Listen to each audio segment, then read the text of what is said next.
Right now, China's dealing with one of the largest political uprisings it's seen since the horrific events of Tiananmen Square 1989. This footage was shot last week in the streets of Hong Kong. You can see right there that the police started firing tear gas into the crowds of peaceful protesters. Dozens and dozens of people have been injured, but this is not 1989, and visibility of social media is a huge reason people are hoping this isn't going to turn into another Tiananmen. Exactly. From hashtags to viral videos, student protesters in Hong Kong are using everything they've seen succeed since the Arab Spring. Protests began with a student boycott on September 22nd after Communist China reneged on their promise of free and fair elections in Hong Kong by 2017. That didn't sit too well with the people of Hong Kong, especially the young people. The demonstrators are now demanding the resignation of Hong Kong's top official, and they're being pretty resourceful about getting the word out. This plea for help was released soon after the protests began, and it's already been viewed well over 1 million times. As a Hong Konger standing here in Wan Chai, I ask all of you from all over the world, please help us. Maybe all of you are born in democracy states. You are born with democracy choices. You have free election right, but we don't.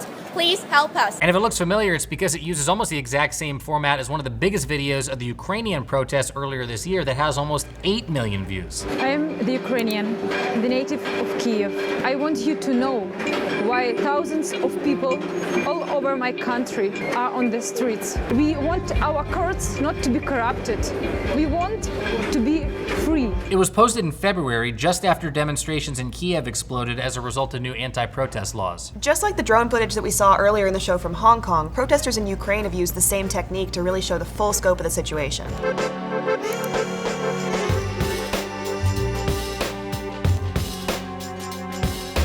To ever get a point of view like this before, you would have to rent a helicopter, right? And nobody would ever be allowed to rent a helicopter in this type of a situation.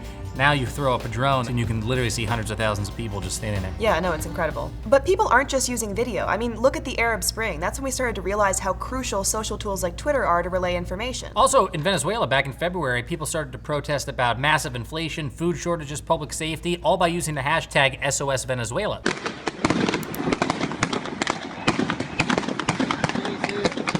Expat Aida Izaguirre started it by launching the SOS Venezuela Facebook page as a way to keep connected with her homeland in spite of massive government censorship there. Hashtags aren't the only way we've seen people unify their message. I mean, we all remember in Ferguson, people rallied against police brutality like this.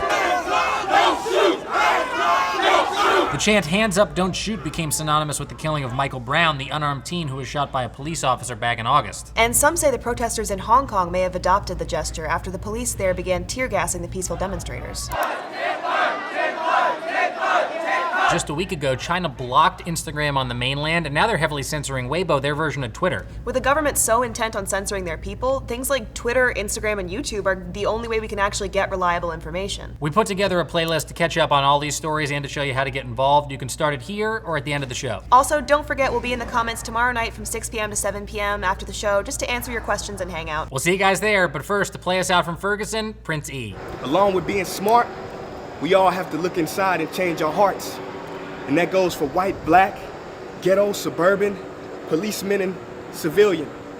No matter what costumes we put on or characters we like to play, we're all humans at the end of the day.